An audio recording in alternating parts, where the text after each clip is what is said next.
Programa da revista Aquarista Júnior. Tudo bem? Puxa vida, é um prazer muito grande estar aqui hoje.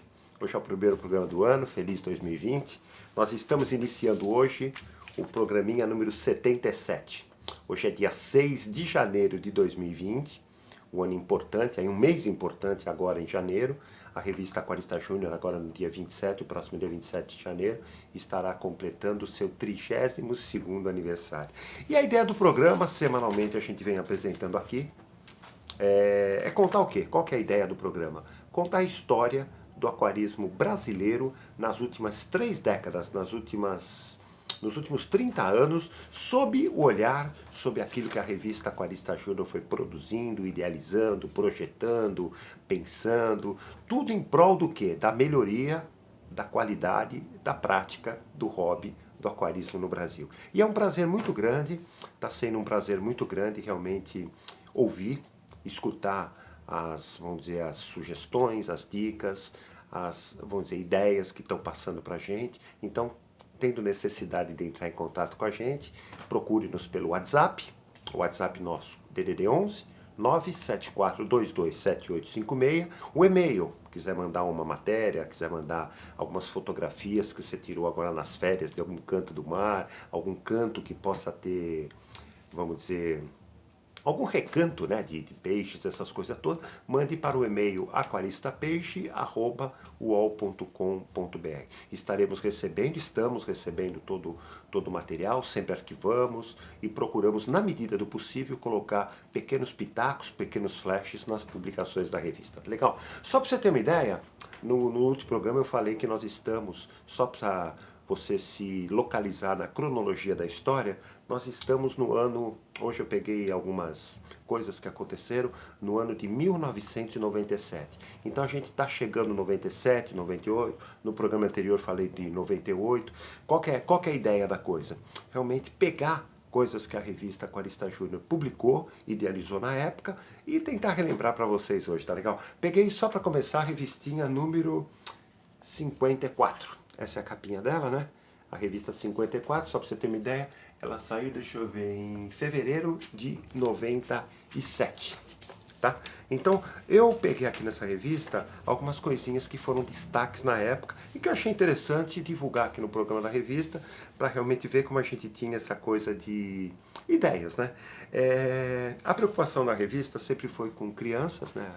Num primeiro momento, crianças, futuros aquaristas, através dos projetos culturais que a gente fez com o Centro Cultural, o Aquário de São Bernardo, aquela coisa de pré-escola, aquela coisa toda. Mas quando foi nessa revista 54, em 97, nós também fizemos uma menção aquário para idosos. Olha aqui a matériazinha, né? Foi uma matériazinha que o quê? Que incentivava a prática do aquarismo para pessoas em terceira idade, para os idosos, aquela pessoa que se aposentou e já não vamos dizer, já saiu do emprego, já não tem aquele compromisso de acordar cedo, de se trocar, de ir para a empresa, de trabalhar o dia inteiro, de à noite estar um pouco cansado. Então já está naquele curtindo aquela terceira idade, aquela melhor idade, que nem falam, né?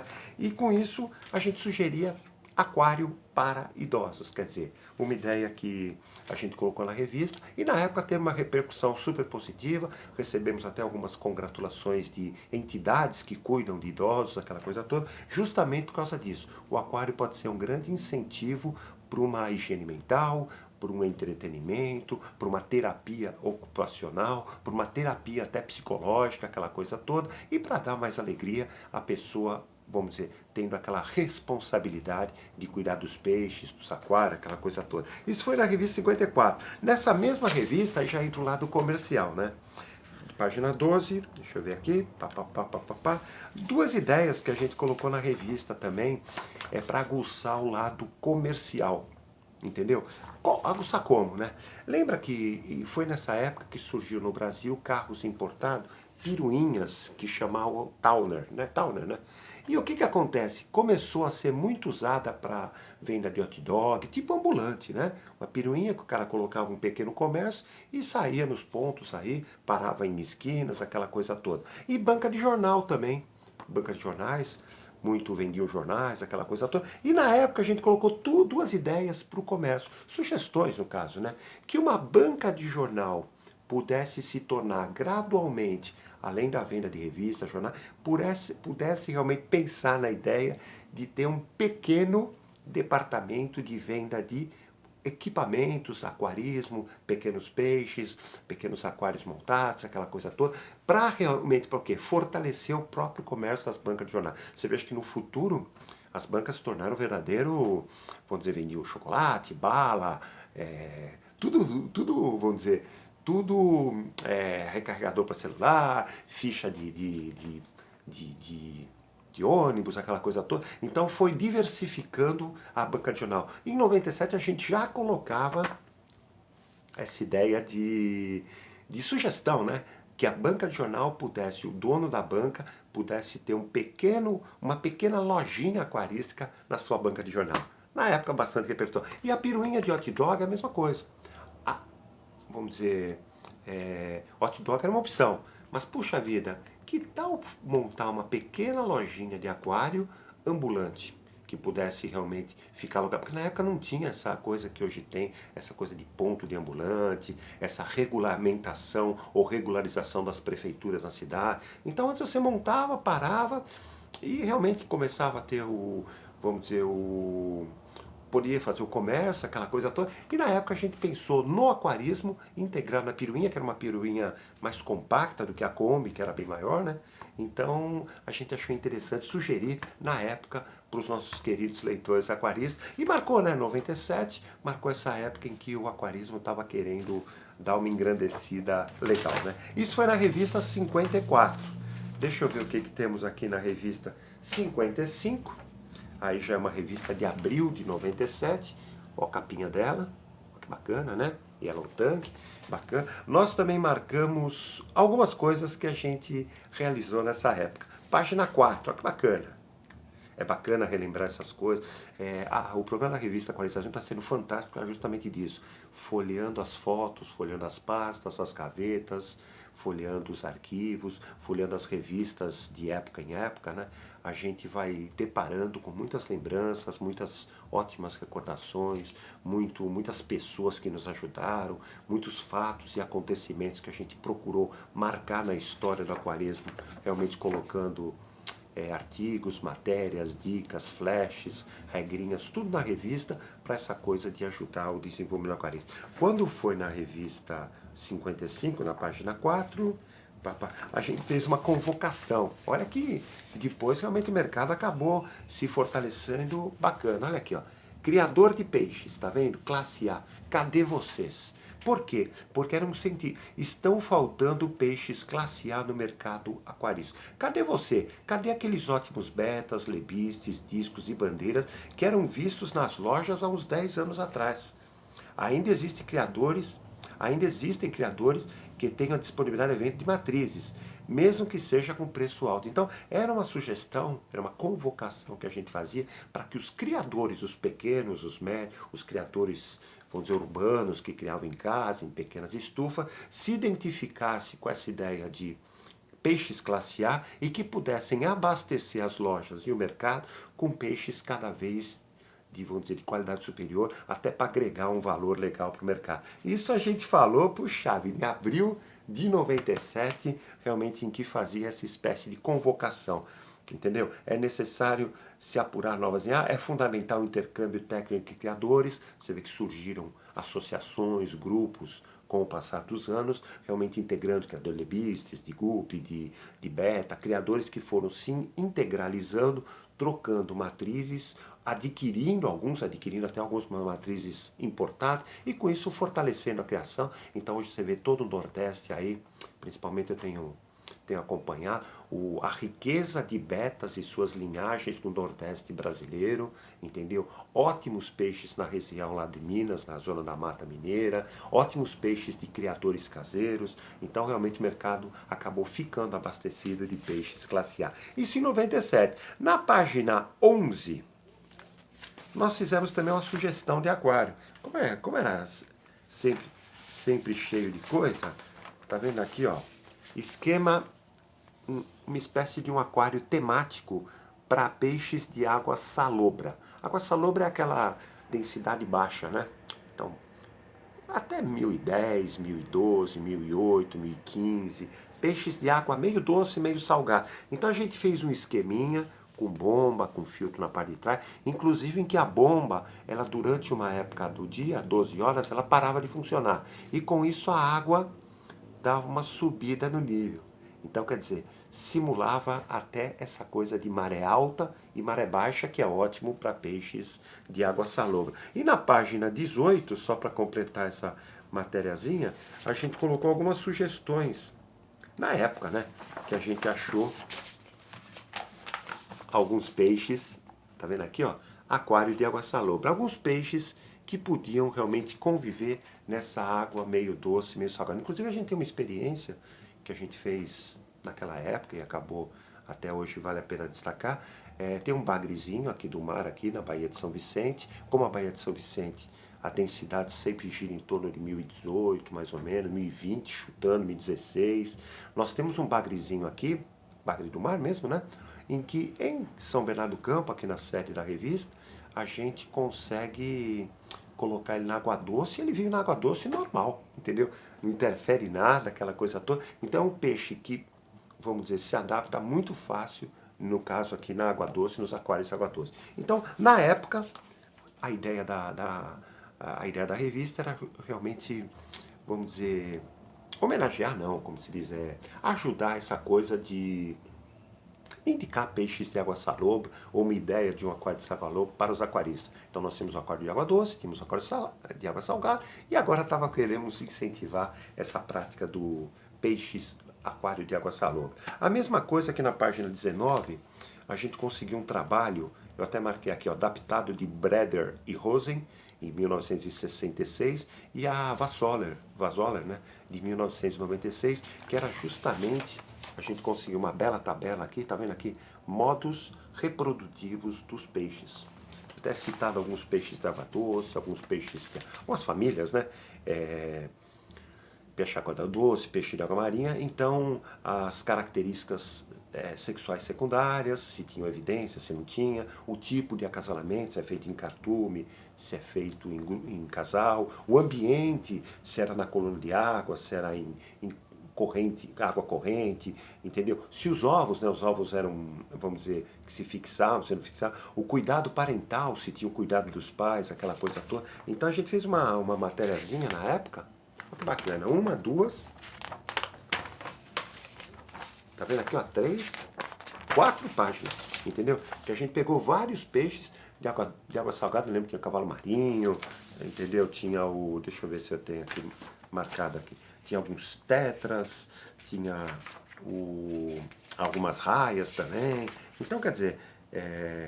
Vários peixes que a gente procurou ver nesse trabalho dessas pesquisadoras e conseguiu colocar na revista Aquarismo, porque a ideia nossa realmente era sempre incentivar essa coisa de ictiologia. Ictiologia é o quê? O estudo dos peixes. Então, existe muito ictiólogos que estudam os peixes. Então, quando você pega algum trabalho que possa ajudar o aquarista, a revista Aquarista Júnior sempre colocou nas páginas como destaque, entendeu? Então, de repente, tem um trabalho sobre, sei lá, hábitos reprodutivos do peixe tal no ambiente tal. Então, a gente puxa, coloca na revista, dá uma resumida, é claro, porque às vezes os trabalhos são muito longos, né? Dá uma resumida para quê? Para dar justamente a dica de adaptação, de, vamos dizer, de colocação na prática no mundo, no ramo aquarístico. Legal? Então essa revista 55, ela publicou esses destaques. Puxa vida, é bacana relembrar essa coisa, né? E na revista, na próxima revista, a revista 50... Não, tem mais uma aqui, ó. Na página 28, nós também fizemos um trabalho, isso foi uma pesquisa nossa mesmo, alguns tubarões pequenos que vivem no Brasil. Pequenos que a gente considera pequenos até 1 metro de comprimento. E nós selecionamos 26, uma relação de 26 tubarões, cação, alguns cações, claro, né? Que crescem até 1 metro. Por quê? Porque lembra que eu falei nos programas anteriores? No Brasil estava ciscando aquelas ideias de aquário para tubarões. Então, quer dizer, existia ideias de que o aquário de tubarões tinha que ser redondo ou tinha que ser no formato hexagonal, em que ele pudesse ficar girando. Alguns tubarões nadam o dia inteiro, então para eles tivessem, né, aquele senso de circuito de Fórmula 1, né, que pudessem ao longo do dia, vamos dizer, nadarem às vezes quilômetros de distância, às vezes no aquário, e tendo a proteção do aquarista, com essa coisa de controlar a qualidade da água, controlar eventuais trocas de água, se especializar nessa coisa de refeições, de hábitos não, de receitas de alimentação, entendeu? De dieta, aquela coisa toda. Então o aquarista, como é um pequeno estudioso, e estava surgindo essa coisa de tubarões no Brasil, relacionamos 26 tubarões pequenos. Inclusive na revista, eu até marquei aqui, ó, na revista 58, só para dar um... Nós tivemos a grata oportunidade, né? Página que está aqui, Papapi 24. Nós tivemos a grata satisfação de acompanhar um aquário marinho que existiu, faz tempo que eu não vou lá, não sei como que tá, no Museu do Mar aqui de Santos, lá de Santos, litoral de São Paulo, aquela coisa toda, um tanque, né, de 3.000 litros de água. Inclusive aqui a gente colocou o esquema dele, no caso, né, papapipá, em que viviam 2 lambarus nesse tanque de tubarões. Então tinha um sistema de filtragem, tinha uma renovação de água, uma troca de água, um controle dos parâmetros da água, aquela coisa toda, e realmente era um destaque na visitação do Museu do Mar aqui de Santos, fica perto do Porto de Santos. Tá legal? Então o que acontece? Revista 55 apresentou isso. Na 56, ó que legal, tô correndo, hein? Na revista 56, essa revista já é de junho de 97. Apresentamos algumas coisas legais assim pro aquarista em geral. Quer ver? Ó, página 7. Vou pegar aqui, página 7. No catálogo da Aquarium Pharmaceuticals, um fabricante importado na época, ele mandou para nós um tipo de uma tabelinha que eu achei super interessante. Tá vendo aqui? Ilustrações de peixes e, vamos dizer, diagnóstico não, características da doença, o que provocavam no peixe. Tudo desenhadinho, eram 16, vamos dizer, opções de problemas que podiam nos peixes. Aí ele relacionava na tabela o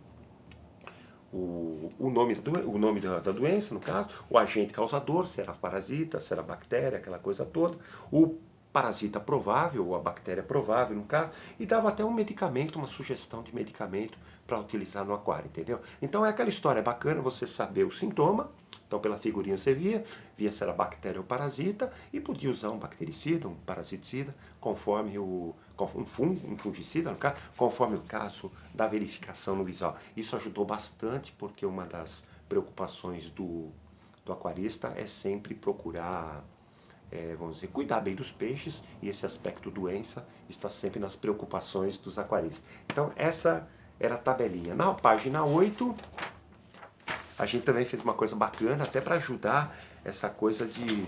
Isso começou porque teve um pessoal que avistava, por exemplo, baleia, notificava e mandava o contato da onde viu para os órgãos do governo, cara. Então a gente fez um tipo de uma tabelinha também. Vamos proteger os peixes? Então isso aí foi junho de 97, entendeu? Então o que acontece? Você observou algum local habitado por peixes que corre sérios riscos de acidentes ecológicos? Exemplo, óleos na água, queimadas, chuvas excessivas, barragens trincadas, excesso de aguapé, contaminação por algum agente químico, etc.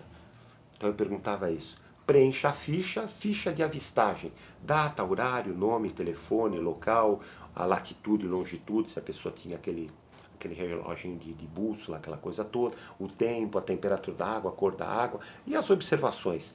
Tire pelo menos 3 fotos do local e arredores.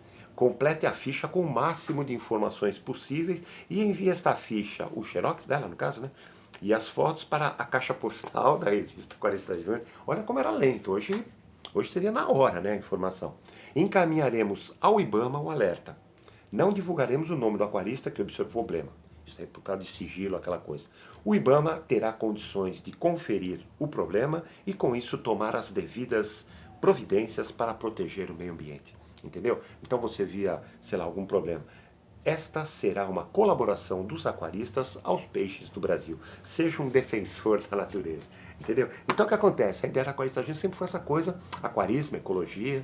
Então tem um riacho que está poluído, nada como denúncia, nada como assim fazer carnaval, nariz. Apenas alertar, porque se você não alerta, ninguém sabe do problema. E se ninguém sabe do problema, não pode tentar resolver o problema. Esta ficha deve estar é um adendo na nossa campanha cultural. Lembra que eu já falei nos programas anteriores, proteja os peixes, coloque-os e reproduza em aquário, que a gente lançou na revista 52, que a gente acabou, né, colaborando com essa coisa de ajudar os peixes, os habitats. De repente tem lá um riacho em que está sendo carpido, vamos dizer, sem querer, sem perceber, toda a mata ciliar. Então, opa, dá para realmente, opa, não faz isso não, deixa pelo menos um pouquinho, tal, tal. Então dá para orientar vamos dizer, a pessoa que está fazendo a realmente parar aquilo que está fazendo para a proteção do próprio habitat aquático. Na época valeu a pena colaborar nesse sentido, entendeu?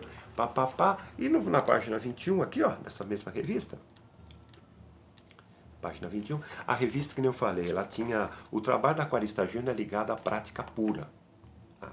Vamos dizer, pesquisas práticas, né? Somos fãs das pesquisas práticas, da pesquisa de resultados, né? E com isso adoramos consultar os anais, os resumos e os trabalhos científicos que são apresentados em congresso, encontros e seminários de ictiologia, piscicultura e zoologia, onde percebemos temas interessantes sendo estudados, uma vez que consideramos que os trabalhos expressam relatos verdadeiros e confiáveis, resultados de pesquisas técnicas e cientificamente bem conduzidas. Separamos para essa revista, em muitas edições, a gente foi fazendo isso, né? Algumas pesquisas ictiológicas. Então, nessa revista aqui, ó, o destaque da matéria é isso, pesquisas e ictiologia. Então, de repente, ó, tem uma matériazinha sobre a ocorrência do peixe cachimbo na costa sudeste, o hábito alimentar de uma moreia. Olha que bacana. Aqui tem mais também, ó. A alimentação das raias na região costeira de Ubatuba, entendeu? A ecologia do peixe herbívoro, né? Um pomacentrídeo herbívoro, a manutenção do cação-lixa, o lambaru. Então, entendeu? Então o que acontece? A ideia da revista sempre foi incrementar pesquisas ictiológicas que pudessem ter relação indireta, né, com aquarismo e que pudessem colaborar com essa coisa do enriquecimento cultural do aquarista. Então, nessa revista 56, publicamos isso. Tá legal? Bom, estamos encerrando. Estamos encerrando agora o programinha número 77. Gostaria de agradecer toda a audiência, desejar aí uma boa semana a todos. E na próxima, desejar que Deus abençoe você, sua família, as pessoas que você gosta, as pessoas que lhe cercam. E que na semana que vem estaremos aqui sem falta, apresentando com entusiasmo o programa da revista, tá legal? Feliz 2020, o fundo tá amarelo para expressar essa coisa de sol, essa coisa de luz, essa coisa de saúde e felicidade para todos, tá legal? Bye bye, até a próxima. Tchau.